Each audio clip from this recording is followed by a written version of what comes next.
விஜய் சிம்புதேவன் கூட்டணியில உருவாகிட்டு இருக்கிற புலி படத்தோட படப்பிடிப்பு இப்ப தலகோணம் ஃபாரஸ்ட்ல நடந்துட்டு இருக்கு. இந்த நிலையில புலி படத்துல விஜயோட ஸ்டில் ஒண்ணு இன்னைக்கு வெளியாக இருந்தது.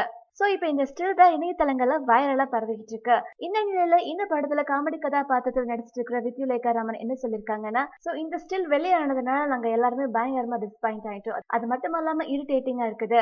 இப்ப புலி படக்குழுவினர் எல்லாருமே பயங்கர அப்செட்ல இருக்காங்க. மேலும் புலி படக்குழுவினர் சூப்பரான ஒரு ஃபர்ஸ்ட் லுக் போஸ்டர் ரிலீஸ் பண்றதுக்காக பிளான் பண்ணி இருந்தாங்க. லாஸ்ட் 6 மந்த்ஸா இந்த படத்தோட ஸ்டில்ஸ் எல்லாம் எதுவும் வெளியாகாம நாங்க சீக்கிரட்டா வச்சிட்டு இருந்தோம். ஆனா கடைசி நிமிஷத்துல லீக் ஆயிடுச்சு. இதனால ரொம்பவே கஷ்டமா இருக்குது மனசுக்குன்னு இருக்காங்க. மேலும் இந்த படத்துக்காக 100 கோடிக்கு மேல இன்வெஸ்ட் பண்ணிருக்காங்க. சோ அதனால இந்த படத்தோட ஃபர்ஸ்ட் லுக் போஸ்டர்ல தகுந்த நேரத்துல வெளியிலாம்ட்டு பிளான் பண்ணியிருந்தாங்க. மேலும் யாரு இந்த நம்பிக்கை துரோகம் பண்ணாங்கன்னு தெரியல. அவங்களால எப்படி இந்த ஸ்டில்ல போஸ்ட் பண்ண முடிஞ்சது? ஏன் அவங்களுக்கு ரெஸ்பெக்ட் கிடையாதான்ட்டு அவங்களோட ட்விட்டர் பக்கத்துல ட்வீட் பண்ணியிருக்காங்க. மேலும் சினிமா செய்திகளை உடனுக்குடன் தெரிந்து கொள்ள பிளஸ் மீடியாவை சப்ஸ்கிரைப் செய்யவும்.